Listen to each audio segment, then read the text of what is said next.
Today we're going to talk about imperialism, especially Chinese imperialism.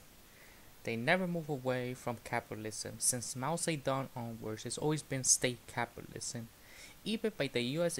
International Intelligence Council, the one that the CIA works under, has admitted that China is capitalist, authoritarian capitalism in their publication Global Trends in 2040.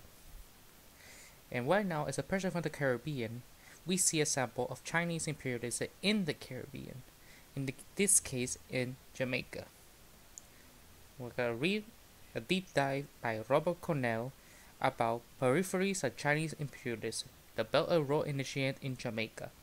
Socialists must not ignore the local impact of China's overseas infrastructure projects. Since its foundation in 2013, the Belt and Road Initiative, a global infrastructure development project of the People's Republic of China that stands as a major plank of its diplomacy, has been at the center of debate over the Chinese government's political orientation and intentions. For socialists, these debates cut to the heart of the class nature of the Chinese state and its implication in process of imperialism. Apologists for the Chinese Communist Party had gone so far as to frame the BRI within the ideals of socialist internationalism, genuine compassion, and building humanity, albeit within the dynamics of global capitalism. More critical and robust assessment find that the BRI is an intensification of global capital accumulation marked by state capitalism and public-private partnerships mobilized to facilitate the rise of a new multipolar imperialism for the benefit of the Chinese capitalists and political elites. As socialists analyze the geopolitical and economic ramifications of China's entrenchment of the global neoliberal system, we should not lose sight of the underground impact of China's overseas investments. Indeed, such a viewpoint is a necessary component of critiquing the claims of the Chinese government and its defenders that the BRI is a win-win program of mutual development driven by socialist ideals. If such were the case, it would result in rising prospects of power of local workers, movements, and facilitate the reversal of structures of inequality and exploitation. The case of Jamaica demonstrates the opposite. When I first went to Jamaica in 2012 as a graduate student studying the environmental politics of the Maroons, an Afro-Indigenous community who freed themselves from enslavement in the 18th century and established autonomous society in the mountainous interiors of the island. And I did a video previously how anarchism liberated the Caribbean, and we see the Maroon communities in Jamaica, the Republic of Pirates in the Bahamas, and the early Haitian Revolution early on were under anarchist principles, being the first people who liberated themselves from imperialism and colonialism, achieving independence, at least within their Pacific territory. Chinese overseas development policies seem to irrelevant at my work. And yet, as my field research progressed over the following 8 years, first as a doctoral student in African diaspora studies, and then as a postdoctoral research, the impact of Chinese infrastructure development and extractive industries in Jamaican people and environment became increasingly apparent. The timing of the field at the work overlapped with the unprecedented surge in Chinese economic and diplomatic engagement with Jamaica and the Caribbean as a whole. Between 2005 and 2021, the China Development Bank and China Export-Import Bank loaned $2.1 billion to the Jamaican government and state-owned enterprises. A significant proponent of the estimated $9 billion loan to the nation of the Caribbean community in the same period. In 2014, as I became well immersed in the daily life of the Maroon village of Acombong, the state-owned China Harbor Engineer Company, or CHEC, made a front-page news for opening the historic Cross-Island North-South Highway, also called Highway 2000, at the cost of over $700 million. In 2016, the Jiguan Iron Steel Group, or JISCO, another major Chinese SOE operate under the aegis of the BRI, purchased a bauxite aluminum ore mine and refining plant near Maroon territory. Increasingly, my daily conversation with my research respondent became peppered with concerns and experience dealing with the Chinese economic power sweeping the country. Then in April 2019, Jamaica formally joined the BRI under the circumstances of increased domestic concerns about the mounting debt to China.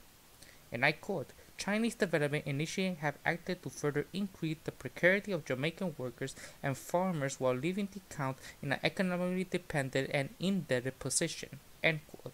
With these experiences in mind, this article will discuss and analyze the consequence of the BRI in Jamaica within the context of the island's historic experience of neocolonial debt, environmental exploitation, worker struggles, and indigenous struggles.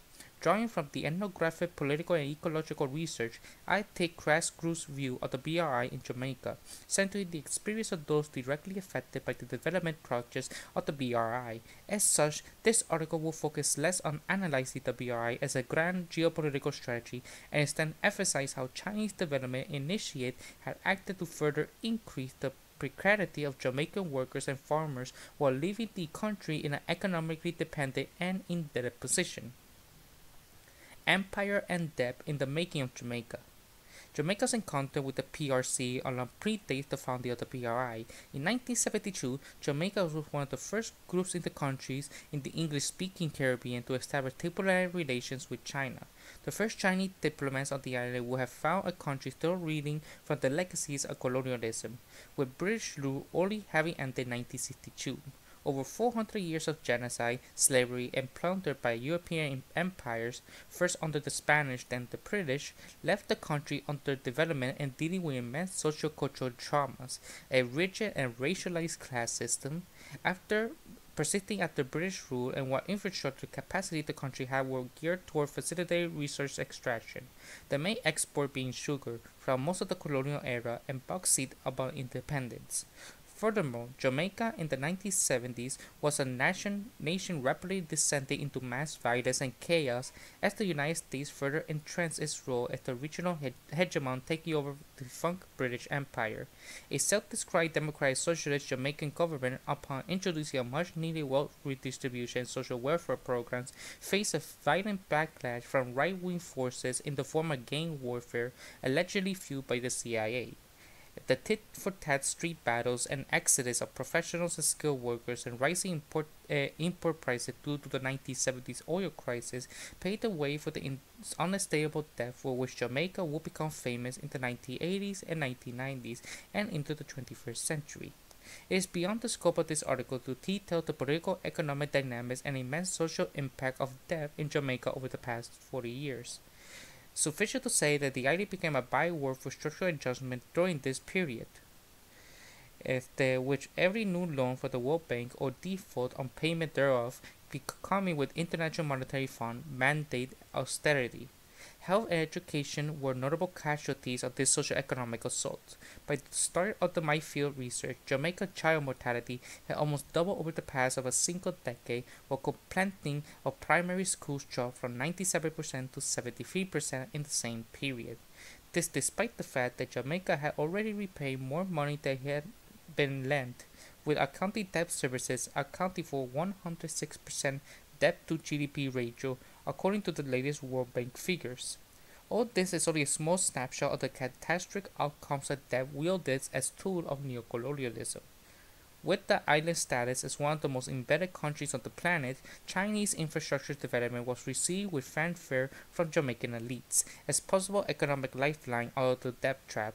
The aforementioned highway opened the CHEC in 2014 was granted by the Prime Minister Bothia Simpson Miller as an emancipated gift. The tourism trap. My research response were more circumstances about the Beijing Highway, as it was commonly called. Since Jamaica needed a Chinese loan to finance the highway, the CHEC was granted the mere to right own to operate highway for 50 years as part of the arrangement. Also, the tolls collected on the highway cannot be used for debt services and rather go directly to CHEC as profit. Additionally, the tolls are astronomical by local standards. To drive the length of the highway in standard car costs the equivalent of over $12 each way. This is well out of the reach of the vast majority of Jamaicans, where the average monthly salary is around $600 and only 60% of the workers had a wage of salary position at all. Many research respondents wonder from what is this highway? The answer may lie in the additional concession granted to CHEC CHEC, primary 1,200 acres of land along the highway to be held in perpetuity. Apparently, this will be used to construct hotels, a joint infrastructure by Chinese company with Chinese tourists, a kind of economic enclave for which the locals will not directly benefit, as acknowledged by then Jamaican Prime Minister of Transport. This gesture to another dynamic of the BRI in Jamaica, where Chinese SOEs brings in their own workforce from China operating under their own labor conditions and laws. Jamaican trade unions complained that Jamaican workers were generally not hired for CHEC projects, and in the few cases they were, the denial of labor rights were so egregious that it led to a strike. Thus, for all the official cheerleading around the gift of the BRI, Jamaica now has a pristine or quite empty highway that local workers did not build, that most Jamaicans cannot use, that the Jamaican government does not own, the profit of which does not stay in the local economy, which will primarily serve as the enclave owned and operated by foreign companies for foreign tourists. As disappointing as the outcome of the North-South Highway were for the hope of the international solidarity from China, the risk of a far more catastrophic clash between Jamaicans and BRI emerges with the purchase of a bauxite mine smelt by Gisco in 2016. Bauxite mining is deeply intertwined with the legacy of colonialism, environmental destruction, and the struggle for indigenous rights in Jamaica. In 1952, the interests of Britain and a group of mining corporations coalesced to establish a bauxite industry in Jamaica. The island will become a leading global exporter of bauxite and alumina, although there will be little benefit to the people in proportion to the cost of mining. Between 1952 and 1990, some 62,735 acres of land have been extensively damaged by the bauxite mining, which had also displaced thousands of families. Pollution is also a major risk of mining, with public health services of Jamaican bauxite production centrally counter the excavate and transportation of bauxite. Materials left behind clouds of red dust, and fine layers of red cover much of the scene spread far downwind. There prevails a distinct acrid smell of bauxite dust in the air. Maroons against mining. Given the despoliation entailed in bauxite mining, the community and leadership of the Jamaican Maroons view mining as an existential threat to their society. The contours of contemporary Maroon struggle and the legacy of resistance they bring to bear in fighting to preserve their land, sovereignty, and culture cannot be discussed in detail here. Briefly, Maroon society emerged from a social organic process of collective struggles against enslavement when captured Africans and their descendants in the Western Hemisphere fled their bondage and defended themselves against recapture through guerrilla warfare. Since enclave labor was central to colonial capitalism in the Americas, the slaveholding state expends great effort in suppressing Maroons as an existential threat to their plantation economies. However, the Jamaican Maroons, against great odds, fought the British to a standstill and forced the empire to recognize their freedom and territorial claims in 1739.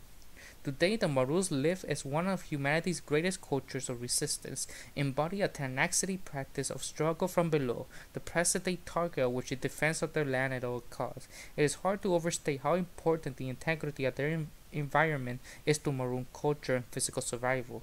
The Maroon village of Accompong is situated in a unique and ecologically sensitive region named Cockpit Country, the last contentious rainforest in Jamaica.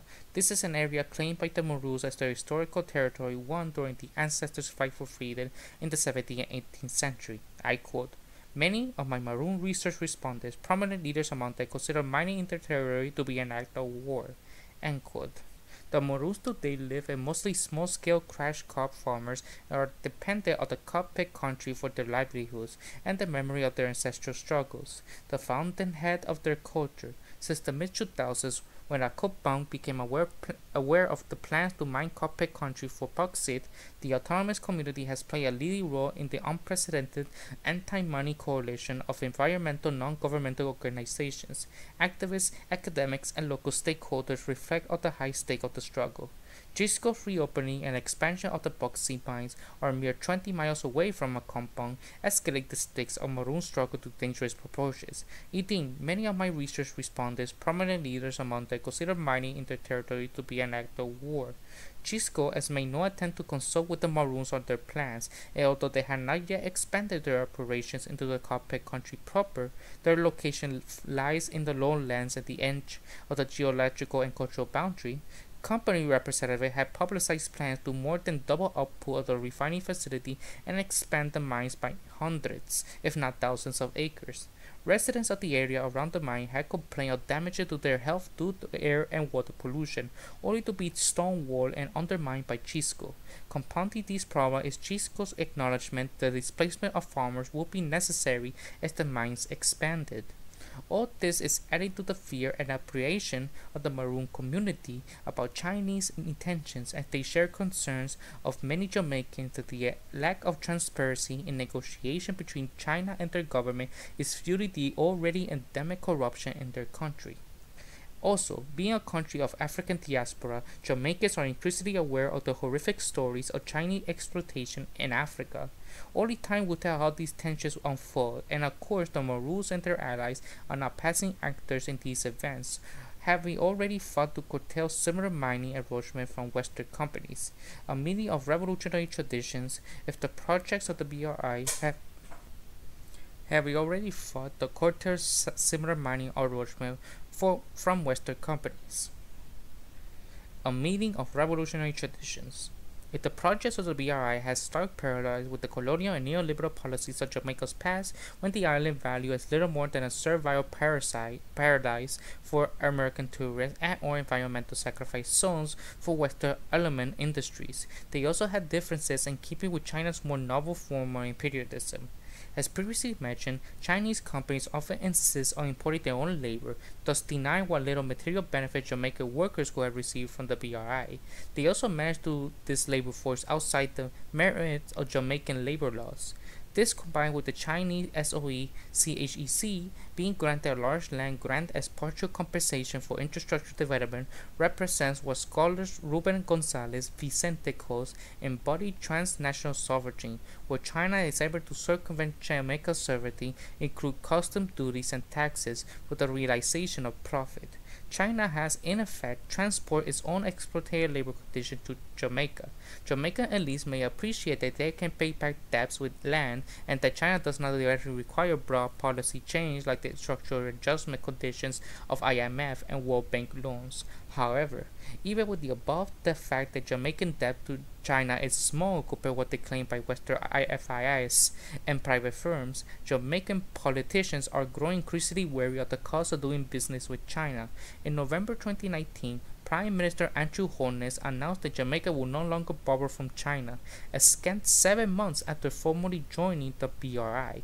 As usual, most Jamaicans are not privy to the intergovernmental discussion and deals driving these decisions, but their government's newfound reticence in engaging with China reflects deeper concerns among BRI partners that the initiative is a debt trap.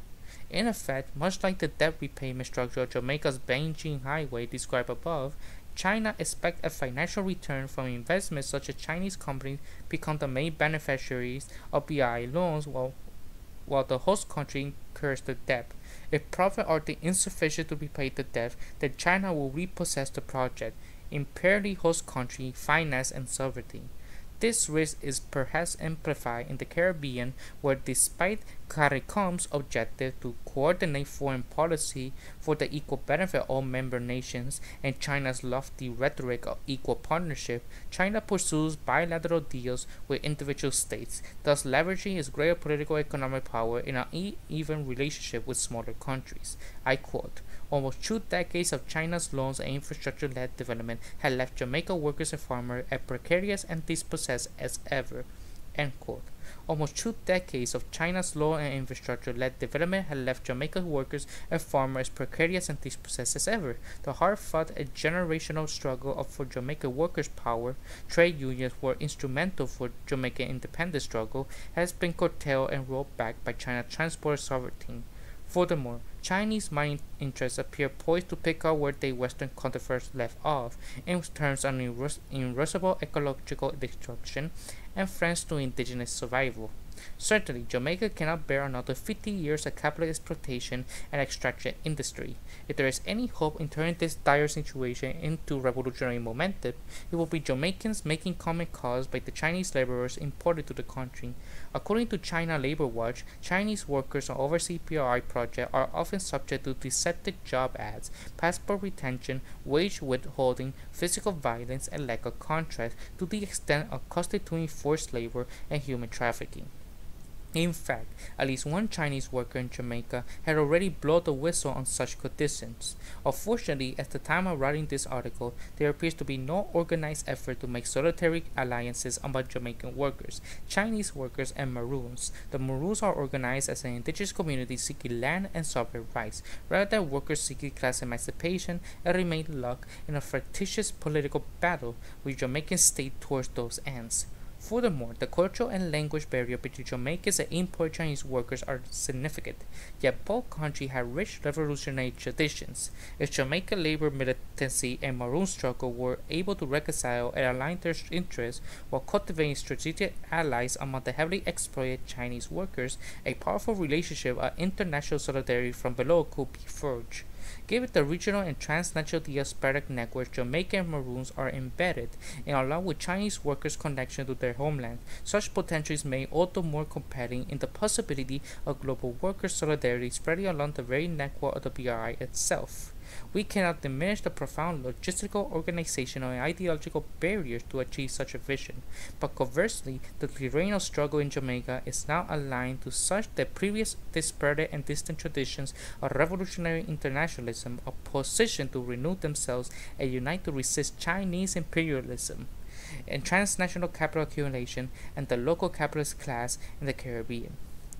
Footnotes: the extent to which BRI represent coordinated policy on the scale of grand strategy or more contested contradictions and contingency process is an ongoing academic debate. The Caribbean Community, a political and economic union of Caribbean nation states, were founded in 1973, but they're practically useless like the UN.